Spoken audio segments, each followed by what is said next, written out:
Assalamualaikum warahmatullahi wabarakatuh. Perkenalkan, nama saya Irmati Pratiwi, NIM belakang 189 dari Rombel Akuntansi B19. Di sini saya akan menjelaskan tentang bab terakhir sistem informasi manajemen, yaitu bab 11 tentang sistem pendukung pengambilan keputusan.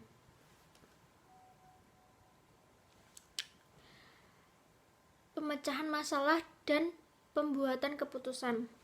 Pemecahan masalah terdiri atas respon terhadap hal yang berjalan dengan baik serta terhadap hal yang berjalan dengan buruk dengan cara mendefinisikan masalah sebagai kondisi atau peristiwa yang berbahaya atau yang dapat membahayakan perusahaan atau yang bermanfaat dan memberi manfaat.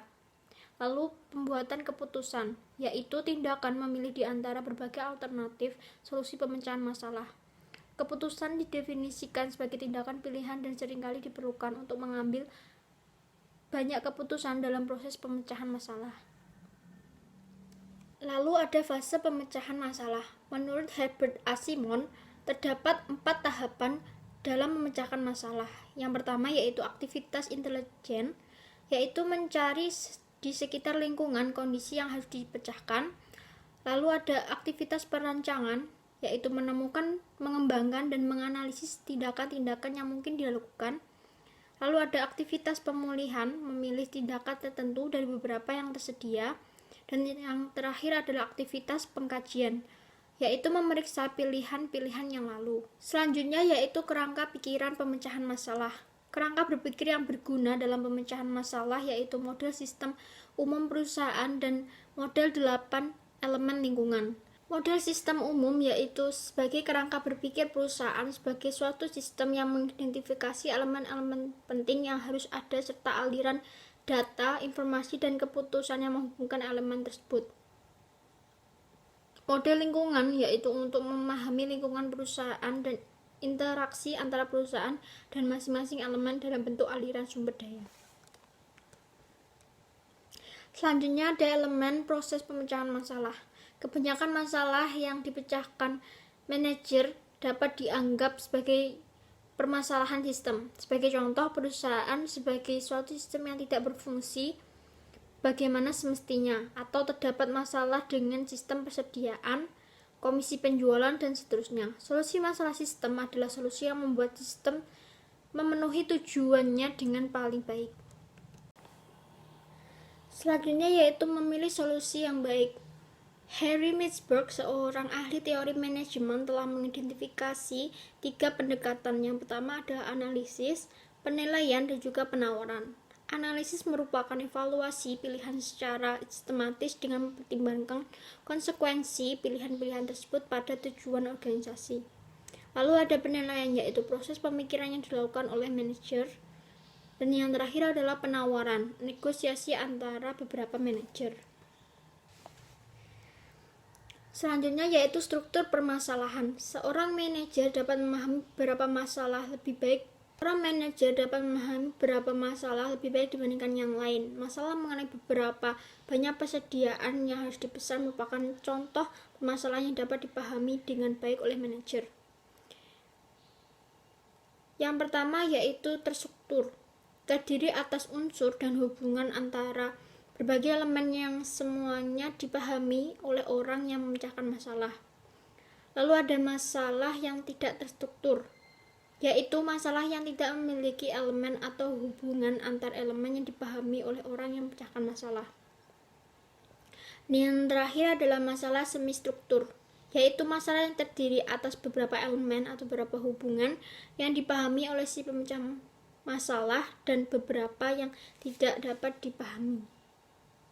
Herbert A. Simon menemukan metode untuk mengklasifikasikan keputusan.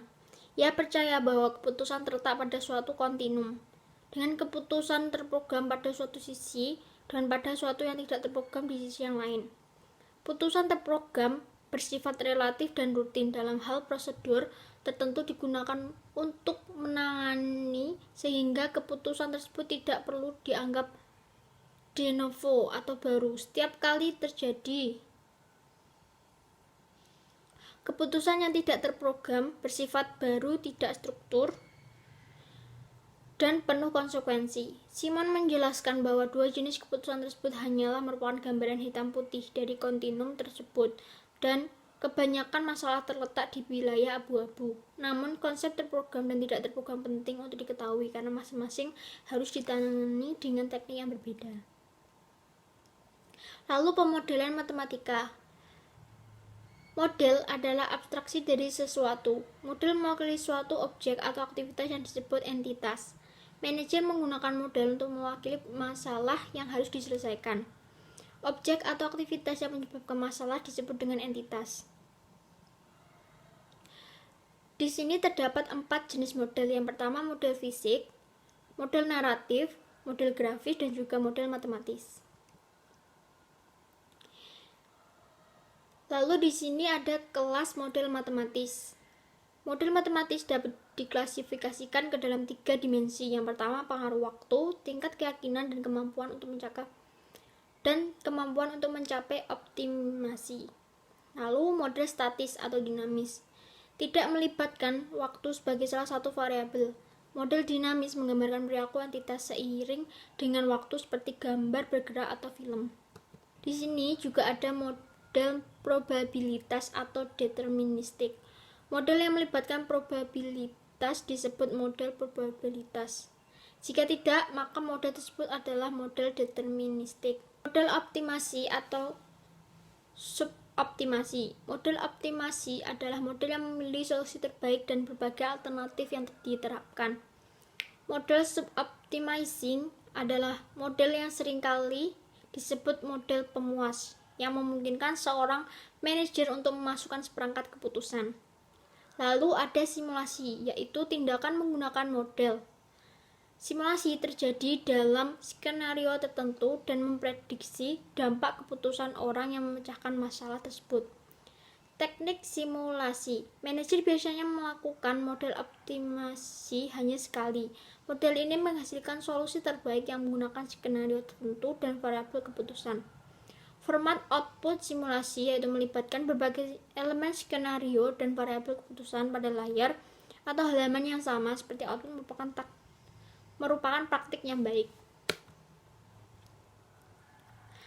Lalu ada pemodelan matematika menggunakan lembar kerja elektronik. Yang dibedakan menjadi 2 yaitu kapabilitas pemodelan statis. Baris dan kolom ari lembar kerja elektronik membuatnya ideal untuk digunakan dalam model statis. Lalu kapabilitas pemodelan dinamis. Lembar kerja sangat sesuai untuk digunakan sebagai model dinamis. Kolom-kolom yang tersedia amat sesuai untuk periode waktu. Model ini juga sangat sederhana.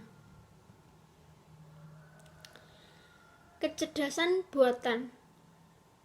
Kecerdasan buatan atau artificial intelligence adalah aktivitas penyediaan mesin seperti komputer dengan kemampuan untuk menampilkan perilaku yang akan dianggap sama cerdasnya dengan kemampuan tersebut ditampilkan oleh manusia.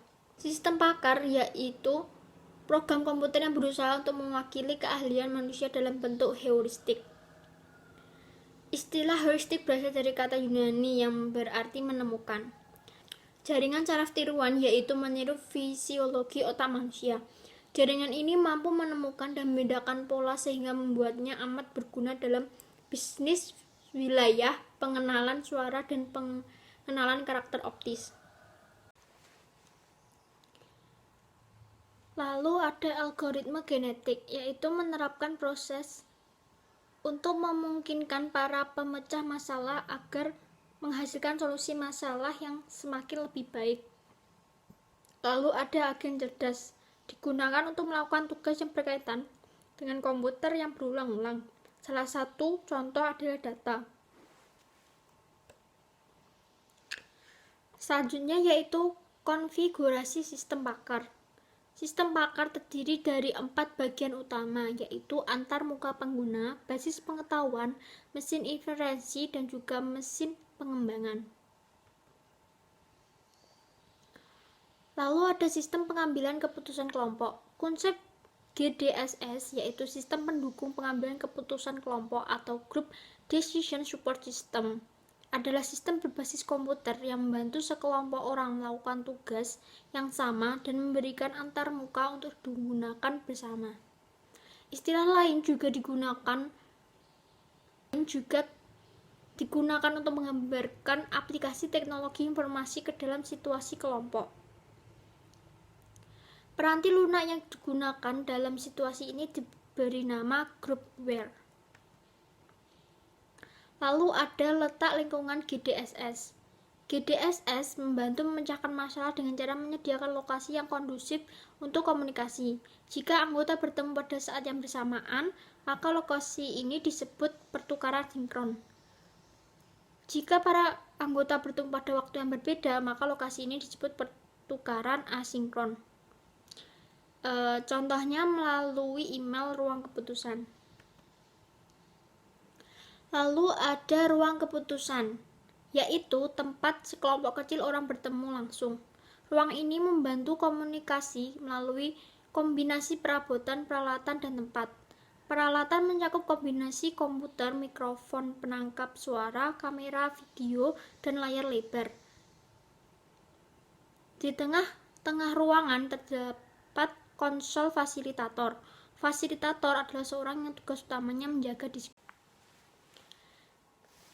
Di sini terdapat jaringan keputusan wilayah lokal, yaitu jika tidak memungkinkan untuk sekelompok kecil orang bertemu langsung, maka para anggota dapat berinteraksi melalui LAN. Lalu ada sesi legislatif. Jika sekelompok yang ada terlalu besar untuk suatu ruangan, maka akan dibutuhkan sesi legislatif. Ukuran yang besar akan membatasi komunikasi. Kesempatan partisipasi secara rata oleh semua anggota kelompok menjadi berkurang, atau waktu yang tersedia juga akan berkurang. Solusinya yaitu fasilitator memutuskan materi mana yang harus ditampilkan di layar untuk dilihat seluruh kelompok. Lalu ada konferensi yang dimediasi komputer. Beberapa virtual memungkinkan komunikasi antar kelompok yang besar yang memiliki anggota yang terbesar di berbagai wilayah geografis. Aplikasi ini secara kolektif dikenal sebagai aplikasi jarak jauh yang mencakup konferensi komputer, audio, dan video. Meletakkan DSS pada tempatnya. Telah dilihat bagaimana cakupan dukungan keputusan yang diberikan oleh DSS telah meluas dibandingkan ketika Gorey dan Scott Morton pertama kali mengutarakan ide untuk mengatasi masalah semi-struktur. Perluasan cakupan ini merupakan saksi keberhasilan DSS. Konsep ini telah bekerja dengan amat baik sehingga para pengembang terus memberikan fitur-fitur baru yang ditambahkan. Sekian penjelasan dari saya. Apabila ada kurang lebihnya saya mohon maaf dan semoga materi ini bisa bermanfaat bagi kita semua. Wassalamualaikum warahmatullahi wabarakatuh.